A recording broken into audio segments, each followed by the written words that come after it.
The list of best rides at Disneyland is sure to be a hot debate, and that's why we're about to show you my top 5 best rides that you don't want to miss out on when visiting the happiest place on earth. Oh, and they'll give some opinions too.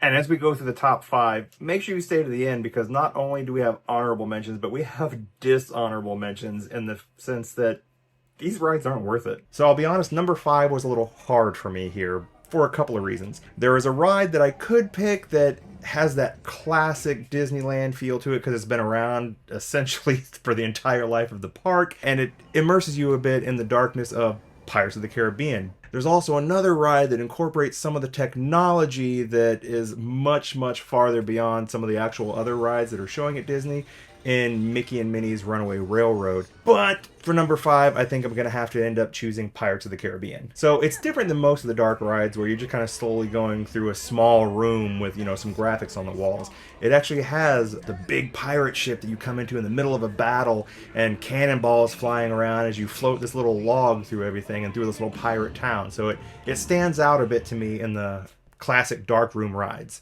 So my number 5 was Big Thunder Mountain. I like it as number 5 because it's a fun ride. The line usually goes pretty quickly and the ride itself is got some excitement. It's fun. All right, time for my number 5, and this is going to be a little bit of a shocker because this is something that a lot of people will put at their number 1, and for me, my number 5 is Rise of the Resistance. It is an amazing ride, don't get me wrong, and there's awesome technology at play, and they do so much with the whole pre-show before the actual ride and making sure you're entertained the whole way, and that's why it is my number 5. But just because of some of the other things in my list, I had to bring it down just a notch.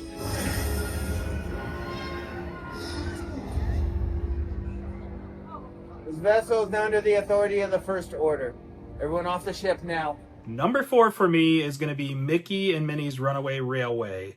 And kind of funny, it's a lot like Rise of the Resistance. Uses the same exact technology.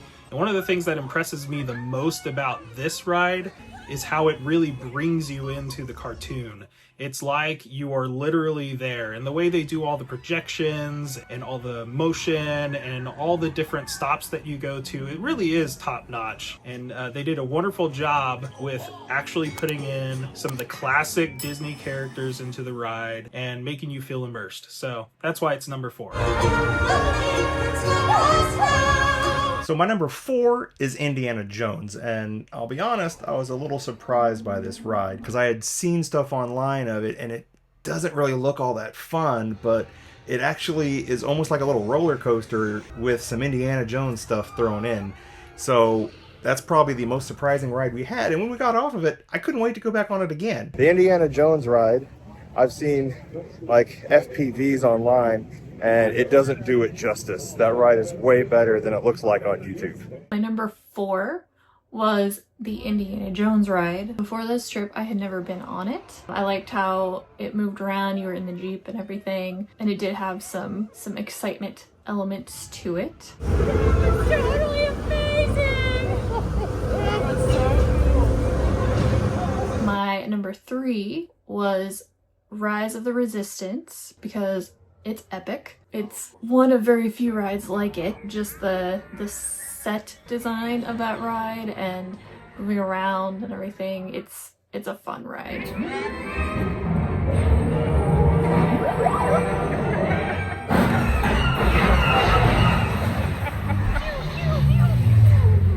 Number 3 is going to be Pirates of the Caribbean. And one of the reasons why this was on my list, not only on it, but also so high, was that in Disneyland, Pirates of the Caribbean is actually a lot longer than it is in Disney World. I didn't remember this whenever we went there recently, and it really surprised me just how long you stay in the ride. It really gives you that sense of being immersed into the world. You really get a lot more time to take a look at all the animatronics and all the theming. It really is cool to experience it at Disneyland in comparison to Disney World. I raise a toast To one of my many shipmates lost at sea. Salute. So my number 3 is Space Mountain, but actually Hyperspace Mountain. So I like Space Mountain as it is, but I actually got to ride it recently as Hyperspace Mountain when they add all the Star Wars decor to it, and that gave it a little extra bump. Otherwise, it might have been farther down in my list because it is a roller coaster in the dark. But I mean, like Star Wars on a roller coaster, I mean, that's awesome, right? There's like nobody in front of us. We're coming! So obviously, if you haven't figured it out already, I'm more of a roller coaster guy, so number 2 for me is going to be Big Thunder Mountain. I love a good roller coaster, and while this one might be a little mild compared to some coaster thrill standards, it still has just enough to make it onto my list at number 2. Number 2 is Space Mountain, because I do like roller coasters. Pretty much all the roller coasters that Disney has are on my list, but Space Mountain is my favorite roller coaster, and it has a nostalgia factor for me. It was the first big roller coaster ride I ever rode. I rode it with my dad when I was like 14 or something when we went to Disney World, and I loved it. It was in the dark, it went fast, it was pretty cool. Number 2 on my list is Indiana Jones. I thought it was like a show. I didn't know it was actually a ride when we got in line and got on it, and I realized I'm sitting in a ride vehicle that kind of looks like a Jeep. I'm like, what's going on here? And you go through the ride and it is just a blast. There's so much to look at, and of course you get to take part in a classic Indiana Jones adventure. Who wouldn't love that? That wasn't so bad. Was it?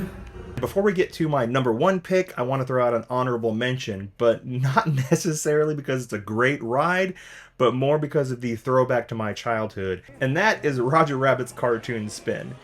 I'll admit, I don't usually go for the darkroom rides, and this one was kind of a little wacky as it was, but I loved Who Framed Roger Rabbit when I was growing up, and still do to this day, so for that reason, it kind of gave me that nostalgic feeling for the movie. This is gonna hurt you a lot more than it's gonna hurt me. Why is Jessica Rabbit just like Dick Tracy instead of in a red dress? Number 1, by a landslide compared to every other ride at Disneyland, is absolutely Rise of the Resistance. The technology that went into this ride is just amazing, and it truly immerses you in the world that George Lucas created. And this is a ride that I could go on over and over again and not get bored. Okay,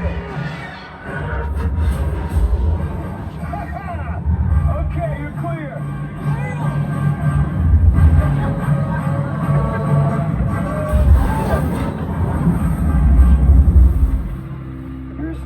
Came in a little off target. Okay, I just wanted to take a second to mention my honorable mention, which is the Finding Nemo submarine voyage ride. And one of the reasons why I love it so much, especially if you go and take it at night, is it's a little bit spookier. It's kind of weird, but if you look at the lighting at night, things are kind of dark, yet there's some interesting highlights. And of course, you're underwater. So think of being underwater at night. There's a little bit of spookiness to it, but also I got to ride that for the first time with my daughter at night, and it just holds a really special place in my heart. Okay, so now for the most anticipated part of the video, because obviously my opinion matters the most. My number 1 is Haunted Mansion. I can't help but pick this classic for my number 1. There is just something to say about a ride that is so old and yet still is able to hold up by today's standards. There's so much that goes on in this ride, and everything about it is just classic. You're entertained from beginning to end. The music is amazing. It's catchy. You really can't ask for much more from a dark ride. And my number 1 is the Haunted Mansion. I don't think I need to explain that one because it is an awesome ride.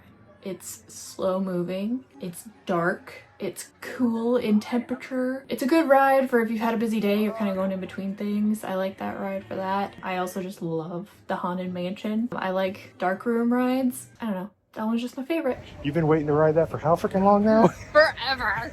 And you thought? It was awesome.